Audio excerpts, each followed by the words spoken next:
இன்றைய செய்திகளை உறக்கச் சொல்வோம். வணக்கம். செய்திகளை உறக்கச் சொல்வோம். எளமானூர் பொதுமக்கள் உடனடியாக சாலை அமைத்து தர வேண்டி மாவட்ட ஆட்சியரிடம் மனு. ராமநாதபுரம் அருகே உள்ள எளமானூர், மேலக்கோட்டை, மாடக்கொட்டான், பேராவூர் ஆகிய ஊராட்சிகளில் சாலை வசதி வேண்டி பொதுமக்கள் மாவட்ட ஆட்சியரை சந்தித்து மனு அளிக்க வந்தனர். மேலக்கோட்டை, எளமானூர், மாடக்கொட்டான் ஆகிய ஊராட்சிகளுக்கு செல்லும் சாலை கடந்த ஒரு ஆண்டுக்கு முன்பு சாலையை தோண்டி போட்டு புதிய சாலை அமைக்கப் போவதாக கூறியவர்கள் இந்த ஓராண்டு காலமாக எந்த பணியும் செய்யாமல் சாலை போக்குவரத்து இல்லாத நிலையில் மிகுந்த வேதனை அடைந்து வருகின்றனர். இதேபோல் பேராவூரிலும் பல சாலைகள் போடப்படாமல் உள்ளது. எனவே இந்த 4 ஊராட்சிகளை சேர்ந்த பொதுமக்கள் மொத்தமாக திரண்டு வந்து மாவட்ட ஆட்சியரை சந்திக்க முயற்சி செய்தனர். காவல்துறையினர் அவர்களை தடுத்து ஊருக்கு 2 மட்டும் வாருங்கள் என அவர் களை மட்டும் உள்ளே அனுப்பியது. உடனடியாக சாலை போட்டு தராவிடில் 4 கிராம மக்களும் ஒன்றிணைந்து சாலை மறியலில் ஈடுபட போவதாக அறிவித்தனர்.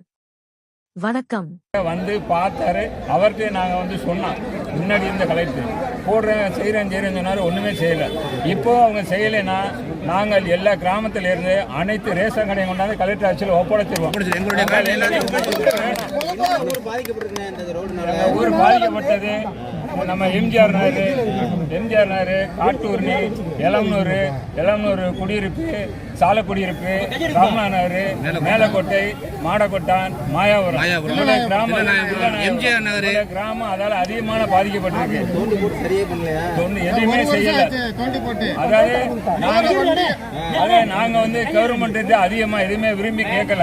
எங்களுக்கு குடி தண்ணியெல்லாம் எங்க ஊர்ல இருந்து நாங்க பம்ப் போட்டு ஏத்திக்கிறோம், நாங்களே எடுத்துக்கிறோம். இது வரைக்கும் எது தேவைப்பட்டு நாங்க போராட்டம் பண்ணல. இது எங்களுக்கு ரொம்ப முக்கியமானது. இந்த சாலைனால எங்களுக்கு மக்கள் ரொம்ப அவதிப்படுறாங்க. பிள்ளைய பள்ளிக்கூடத்துக்கே போக முடியல. இதையும் செஞ்சு கொடுக்கலன்னா எங்களுக்கு என்ன செய்யறதுன்னு எங்களுக்கே தெரியல. ஆனா ஊராட்சி இந்த கலெக்டர் ஆட்சி கட்டினது எங்க பஞ்சாயத்துல இருந்து எங்க இடமே 10 ஏக்கர் போயிருக்கு. எங்களுக்கு ஒரு சரியான வாழ்வாதாரம் கிடையாது. இல்ல ஹவுசிங் போர்டில் 5 ஏக்கர் எடுத்தாங்க. இந்த சேனலை உங்களுக்கு பிடிச்சிருந்தா மறக்காம சப்ஸ்கிரைப் பண்ணுங்க, லைக் பண்ணுங்க, ஷேர் பண்ணுங்க அண்ட் கமெண்ட் பண்ணுங்க.